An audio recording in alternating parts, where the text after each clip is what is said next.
Hello everyone! Warcraft Chronicles Volume 4 picks up where 3 left off. The ending of the Cataclysm, summarizing the story so far all the way to the end of the Shadowlands.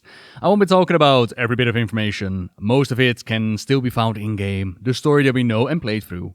Instead, I want to talk about some of the things that stood out to me. First things first, the Warcraft Chronicles were invented for a time in which some of the lore of Warcraft, it was conflicting with each other. Different sources said different things, and so we weren't sure what was canon and part of the official lore, and what was not. You know, people often ask, why is lore important? The lore, the storytelling of Warcraft is something that we've really tried to work on and hone over the years as an integral part of the fantasy you're playing through. When it catches you, it's something you want to keep coming back to over and over. Warcraft Chronicle is the first in a series of books that attempts to codify and tighten up and clarify the history of Warcraft. Volume 1, 2, and 3, they work from the dawn of creation of the universe all the way to the end of the Cataclysm. Then we had Steve the Noozer announcing at BlizzCon that the Chronicles were actually written from the Titan's point of view. So does this mean Chronicle is canon?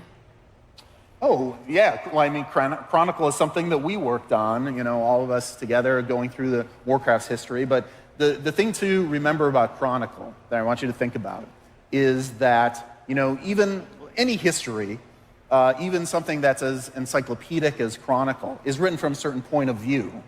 And if you look at the history of Azeroth that was contained in there, and even the, you know, what it talked about in terms of the cosmos and things like that, whose point of view would that have been from? Well, that's right, the Titans' point of view, and the people who worked for the Titans. The Noozer no longer works at Blizzard, so what does that mean for Volume 4? From what perspective is this one written? Well, turns out that they've gone one step further, but I don't think it was intentional. Warcraft Chronicles Volume 4 is written by somebody who knows that they're in a video game. While tamping down the Devourers and Mawsworn, besieging Zed Mortis, and assisting the brokers caught in the crossfire, Ooper met with the players in Haven. Now, we've been called Mawwalkers and champions and heroes, but as far as I know, this is the first time that they call us player. Probably an oversight, but mistakes like this throw other information into question. For example, the number of old gods part of the Black Empire in Chronicles Volume 4 is once again set at 5. Long ago, N'Zoth had been one of the 5 old gods who had formed the backbone of the Black Empire, from which they strove to spread the corruption to the world's soul. So, is this making them a definitive call and add the speculated 5th old god into the story? Or is this a mistake that slipped through? Somebody who used the old numbers and didn't know any better? Because later they say that N'Zoth and all he had created crumbled. Azeroth's joy sang out, and the champions were bathed in her presence. N'Zoth had been last of the planet's living old gods. For the first time in millennia, Azeroth was free of the dark creatures and their corrupting influence.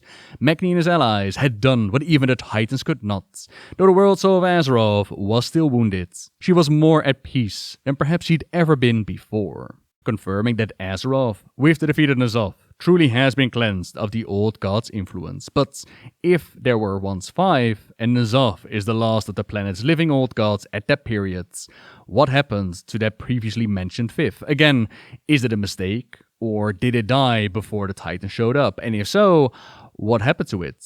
There's an interesting possibility where they've added slightly more to the old god Y'Shaarj and Pandaria. In the past, it said that when Y'Shaarj was pulled out, bits of his body fell back onto the world, which would over time infuse the land with evil. The old god's evil seeped into the land itself. Volume 4 clarifies by saying that other fragments incorporated themselves into features of the planet itself. Over centuries, new civilizations formed atop one of those pieces. It would later be known as Pandaria. If Y'Shaarj can become one with the land, and civilizations are grown on top of it, with all the disastrous consequences like the Shad that followed, could it be that somewhere out there this 5th old god is already dead, infused with the land, and civilizations are living on top of it? Maybe Could be, if only we had books to clarify these kind of questions. The artwork is definitely sick though. Seeing the Keepers wield the Pillars of Creation is awesome. Like previous volumes, the art is out of this world, and I love a good map. Beyond that, the stories covered are from Mist of Pandaria to the end of the Shadowlands, and basically, the Chronicles, it gives a summary of what happens. In previous volumes, they gave certain raid or kills to one faction over the other. This time around, we've got a couple of them where the Alliance and Horde, they both go in, and they do separate parts of the same dungeon or the raid simultaneously. We can find some minor rewrites here and there, some things that are lost in translation due to several reasons. Like sometimes they'll summarize the story and not go deeply into it, which misses out on certain elements. For example, Sylvanas' motivation for joining the Jailer, that was in big part due to her family, as they described in the Sylvanas novel, but the Chronicles makes no mention of that. Or Jaina and the Purge of Dalaran, described with, "When the Blood Elves resisted, brutality followed, amplified by their Silver Covenant's innate hatred for the Sunreavers." While that does describe it a little bit, I'd argue that it doesn't really do it justice to what happened during the Purge. But at the same time, there is the question as to how deep can you go without going too deep. But it does beg the question, if it's not part of the Chronicles, did it ever happen? Heroic mode, Throne of Thunder. It had one extra encounter where we saved Keeper Ra. This is not mentioned in Volume 4, despite his imprisonment being mentioned in Chronicles Volume 1, and his aid during Battle for Azeroth is part of Volume 4, so he must have escaped somehow. Or Rephion eating the heart of the Thunder King, that has him learn about the fate of the Titans, but there's no mention of the line, "We must rebuild the final Titan." Does that mean that they wanted to retcon that line, or was it cut out in favor of shortening the book? Hard to say, and personally, I'll go with the idea of, as long as the Chronicles doesn't say anything conflicting, both things still happens. That does lead into another issue. Chronicles Volume 4 conflicts with what we've seen during Battle for Azeroth, and again, I think it's a writing mistake. I don't think it was intentional, but it is still a thing. So what they've done is first explain the Alliance side of things during Battle for Azeroth, the whole bit about Jaina going to Kul Tiras, being thrown into prison, us uniting the houses, saving Jaina, Jaina becomes Lord Admiral, imprisoning Ashvane, and then the Horde setting her free. A lot of the starting experience of the Alliance is explained. And then what I think was supposed to happen is that they reverse the clock and go, so that is how the Alliance went into the expansion. This is how the Horde adventure started. Except the way that it's written in the book is that the ending of the Alliance is followed by the Horde's beginning. Disguised as Kultiran officers, champions of the Horde managed to infiltrate Tol Dagor, the prison where Priscilla was being held. There they released not only Priscilla, but her loyalists as well. Covering their escape with Azerite explosives, the champions successfully delivered the treacherous noble to the war chief. Emboldened by their successful run on Tol Dagor, the Horde pressed their luck once more. Talungi, princess of the Zandalari Empire, and the royal prophet Zul had been sailing to Orgrimmar to discuss an alliance with the Hordes. The island's Zenchuli Council was failing its duty to protect the kingdom from the encroachment of blood trolls, and her father, King Rastakhan, was beset by enemies at court, seeking to undermine him. Her ship was captured by the Alliance, however, and Talungi and Zul were being held in the Stormwind Stockade under suspicion of having Horde sympathies. Now a side note, the game itself never really offered a great explanation as to why Talungi and Zul were imprisoned, but throwing Zandalari royalty into the stockades for suspecting them of liking the Hordes, that's an amazing reasoning. Amazing character development for someone like Anduin. Really fits his character. Following the siege of Lordaeron, Sylvanas sought to secure new allies and, specifically, a new fleet for the Hordes. Sensing an opportunity in the imprisoned princess, she assembled a covert team of operatives, and then they go into their starting scenario to save the princess and Zul. Again, I think that the chapter was not supposed to flow that way, and instead it was supposed to flash back in time, but again, it's not what it does. And now we have a timeline that's all messed up. Events happening in a different order than what we see in the game. Chronicles conflicting with it. So, which one is right? Which one is the truth? Where are the mistakes? Hard to say. So, please keep that in mind for the next bit of the video. Information that stood out for me as I was going through the Chronicles. Some notes that I made. I've seen some comments fly by of people hoping that this Chronicles is going to delete the Shadowlands, retcon it entirely, but that was never going to happen. Considering Anduin's story for the War Within, it flows from the events that happened to him in the Shadowlands. It did offer them the opportunity to clarify certain things, or maybe adjust some motivations. For example, there's been speculation on the Primus actually controlling the jailer, but that's not a thing, they didn't go for this. Instead, the jailer's motivation originates out of his job as the Arbiter. As the Arbiter, Zovaal diligently evaluated and consigned the spirits of the deceased to appropriate afterlives. As part of that duty, he experienced everything a soul had undergone in life. In so doing, he gleaned much knowledge about the physical universe and mortals. The more Zovaal learned, however, the more fearful he became.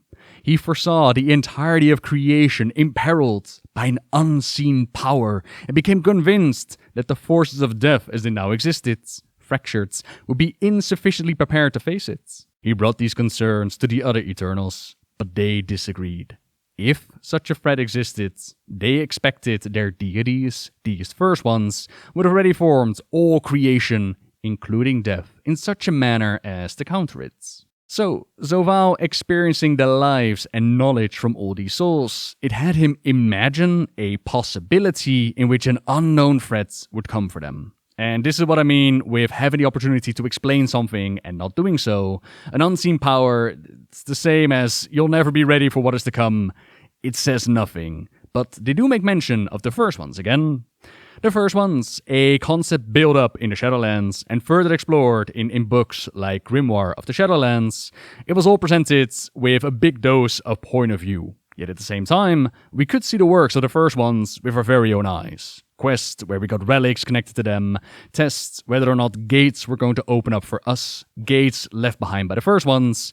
It was more than just a belief or religion. The proof was in the pudding, and yet the information that we got on the first ones, what the role might have been for the Warcraft cosmos, what they actually were, it was all kept vague. And unfortunately, the Chronicles, it doesn't really clarify. Instead, it is written off as a mythos of the Shadowlands. Though this tome previously set forth the creation of the physical universe, the Pantheon of Death believed differently. A myth had taken root in Shadowlands, centered around a group of mysterious and enigmatic beings known as the First Ones. Their number varies according to perspective, but the Eternal Ones believe there to be 6: light, shadow, order, disorder, life, and death.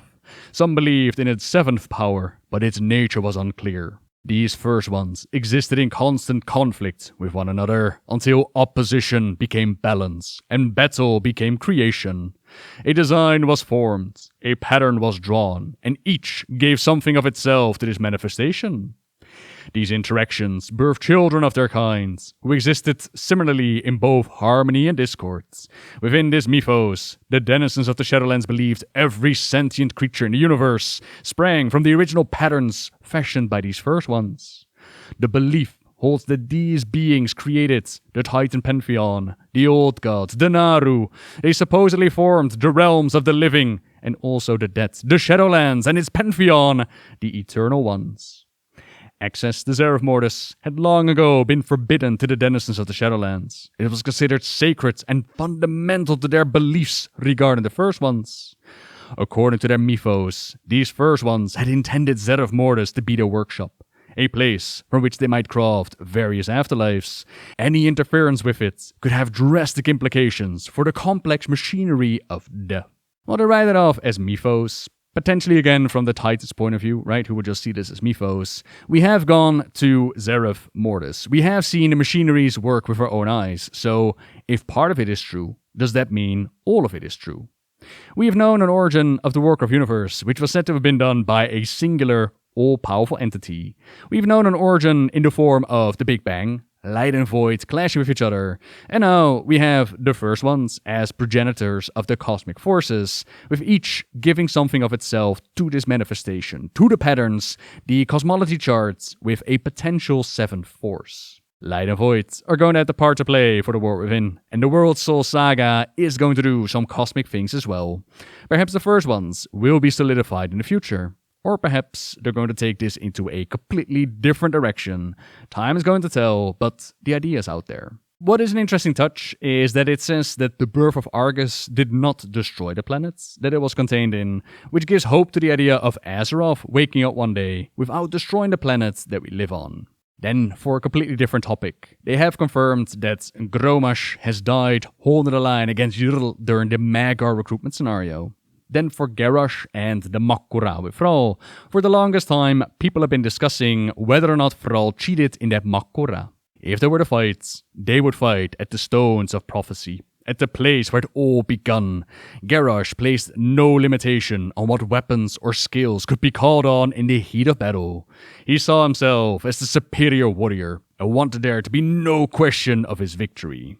No mention of the return to Karazhan moments during Legion, so sadly no information on the fate of Medivh, besides one bit, which said that Medivh had disappeared some time ago, so his fate is still up in the air, I guess.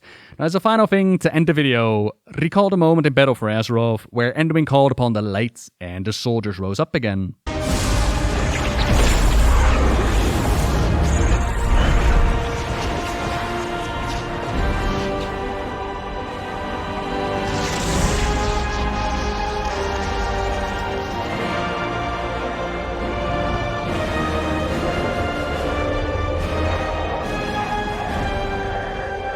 For a while, people wondered if this was a mass resurrection, which would have been insane, right? As resurrection, it's not so easy in the lore as it is for us to pull off, but we now have confirmation that he dropped a fat AoE heal. This is not a mass res. And with that, we're gonna wrap up this video, so thank you very much for watching, everyone. Say that you want to pick up the Chronicles for yourself, as obviously we can't go over every bit of information in it, nor all the arts. Check out the link in the description down below.